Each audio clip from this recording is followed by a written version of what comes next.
Good day, everybody, and welcome to another edition of the Military and Foreign Affairs Network. I am your host, the voice of reason.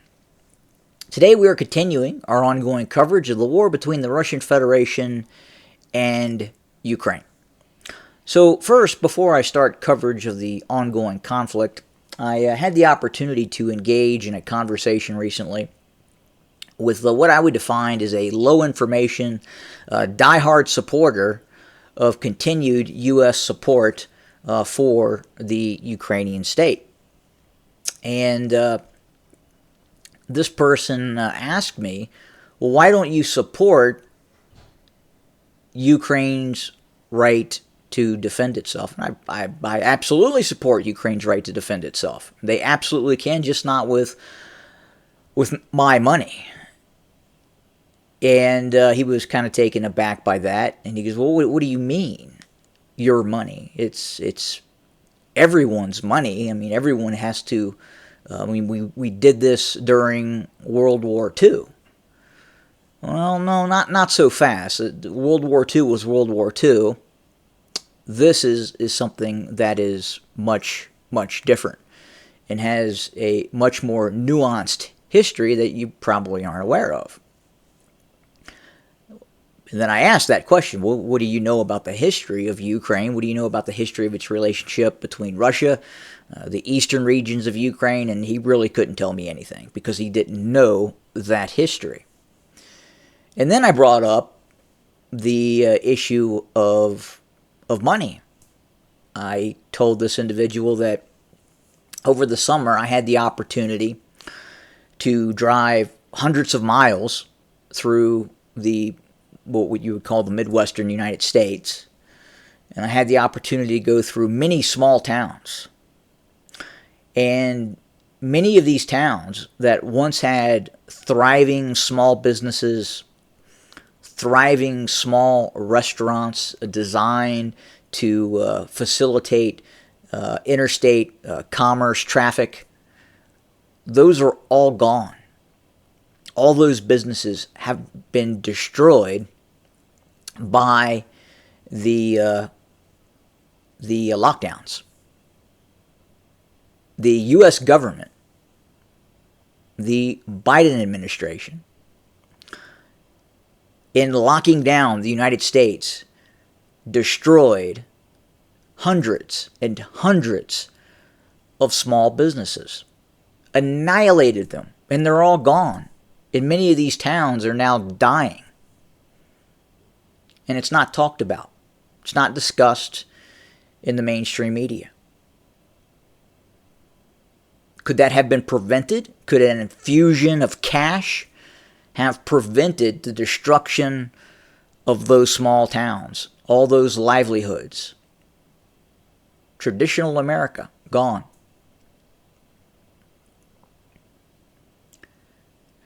Maui, an entire city is destroyed in a wildfire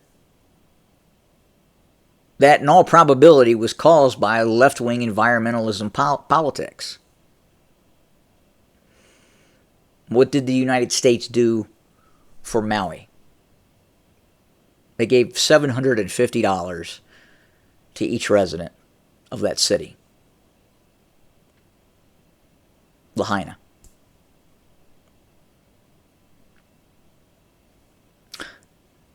Ukraine. The United States has poured in over $100 billion. $100 billion. And again, I circle back to the poor decision-making processes of locking down. And that came into the issue too in terms of, well, didn't we need to lock down? Didn't we need to lock down? Other countries didn't lock down. Look at some of the Nordic countries and how they fared.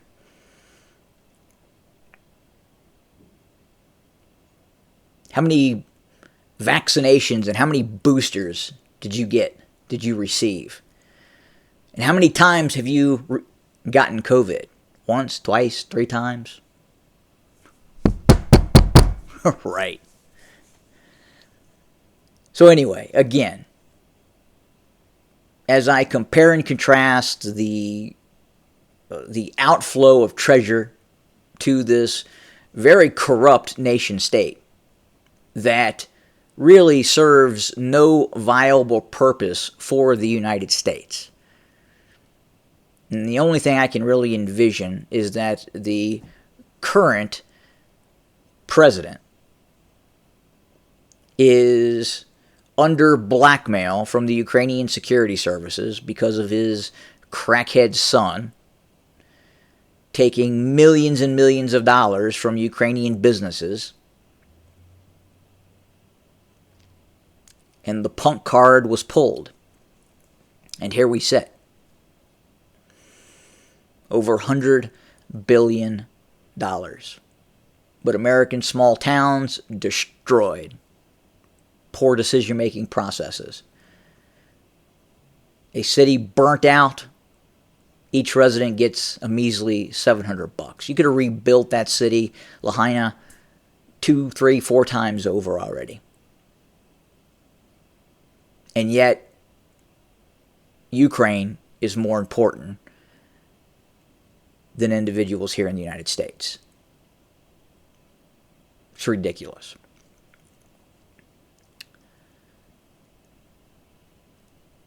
So what keeps this war going? What right now is the leading reason that Ukraine has had the ability to stifle this Russian operation? Remember, at the beginning of the conflict, Ukraine was going to last 2 days. Russian tanks would be rolling into Kiev in no time flat. Again, another bad call. It was wrong. And from the very beginning, we here at MFAN tried to say, hey, look, the Russians are not going to take over Ukraine in a matter of days. There was even talk about the Russians just then rolling right through Ukraine into Moldova, Romania. Wasn't going to happen. I did not believe that it would be a very easy operation for the Russians. And at that time, I had no idea the magnitude of which the United States was going to start supporting the Ukrainian military. If I had known that the U.S. would pour as much assistance as it has into Ukraine, I would have probably had made the prediction that it would have been very difficult for the Russians to ever take major territories inside of Ukraine. Because at first, remember, again, early in the conflict, at the beginning stages, when the United States first started moving in weapons and equipment, it was a big deal. It was rather controversial for the U.S. to provide javelins. And at that time, the notion that we would supply Patriot surface-to-air missile systems, Harpoon 2s, and most importantly, the HIMARS. This system right here, the HIMARS, is probably one of the leading causes that have led to the Russians' inability to make progress in Ukraine. And this is one of the leading pieces of equipment that allow the Ukrainians to engage and destroy large numbers of Russian forces, especially counter battery fire. Do the Russians have a similar system? They have a similar capability. I would say the closest system that the Russians have to the HIMARS would be the Smerch. It is a 300 millimeter rocket system. Now, what separates these two systems is the rocketry. It's not the system. It's not the actual HIMARS, the rocket system. It is the actual rockets and the intel behind those rockets. So the precision of these 227 millimeter guided rockets is incredible. Much more precise than, say, the Russian Smerch 300 millimeter guided rocket that the Russians use. Then you take into account the fusion of data, meaning the real-time providing of intelligence to the Ukrainian military, to these weapon systems, whether it's satellite intelligence, drone intelligence, stealth capability, what have you. The United States has an edge on the Russian Federation in terms of real-time intelligence. And then taking that real-time intelligence, and then taking that data and then immediately having the ability to launch one of these HIMARS systems, which are more precise than many other Russian systems of its like. The Iskander, accurate weapon system, very large weapon system. But with these HIMARS, obviously the Iskander launches 2 missiles per system, per launcher. The HIMARS can launch 6 of these guided 227 millimeter rockets.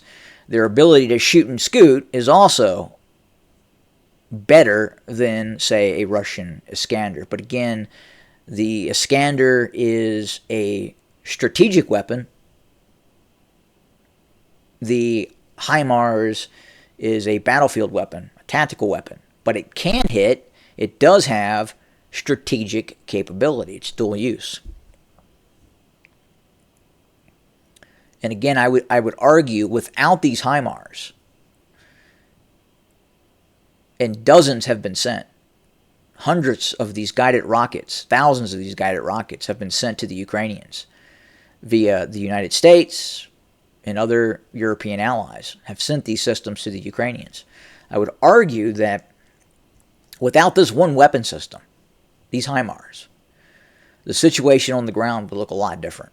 These HIMARS have caused significant amounts of damage to the Russian military. Furthermore, the United States has provided the ground-launched small diameter bomb, which extends the range of these rocket systems. And again, incredibly accurate.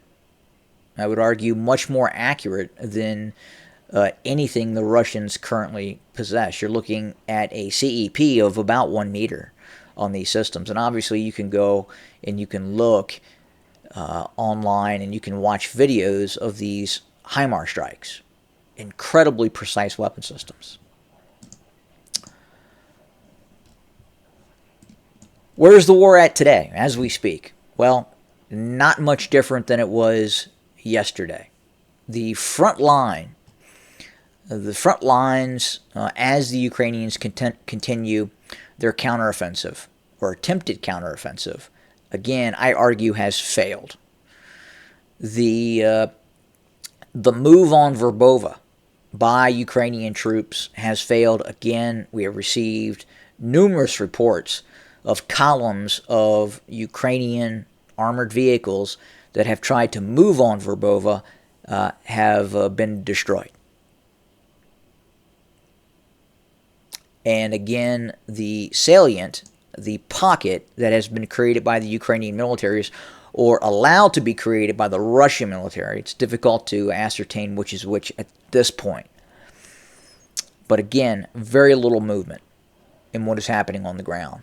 And now again, we're starting to see an additional piece of Western technology starting to come into play, and that is the Storm Shadow. Additional Storm Shadow attacks have occurred against the Crimean Peninsula against targets in Sevastopol. We're still trying to ascertain what additional targets have been hit. It is believed, at least by the Ukrainian security services, that a number of Russian leadership were killed or wounded in the recent attack on Sevastopol by these Storm Shadow systems. Has it changed what is happening on the front line? It hasn't. But it is going to cause damage to the Russian military. It is going to require the Russians to change the way it operates. It's going to have to. So allegedly, in Sevastopol, there was a meeting underway at the headquarters of the Black Sea Fleet, and that is when a number of these Storm Shadow missiles, these stealthy cruise missiles, struck. Some were shot down, others were not, and were able to destroy the historical building of the Russian Black Sea Fleet. It's gone. Now, it's going to be interesting to see how the Russians respond. Now, at the same time, as the Russians respond, we are not going to receive detailed information from the Ukrainians. The Ukrainians will do everything in their power to hide any Russian strikes that occur inside of Ukraine.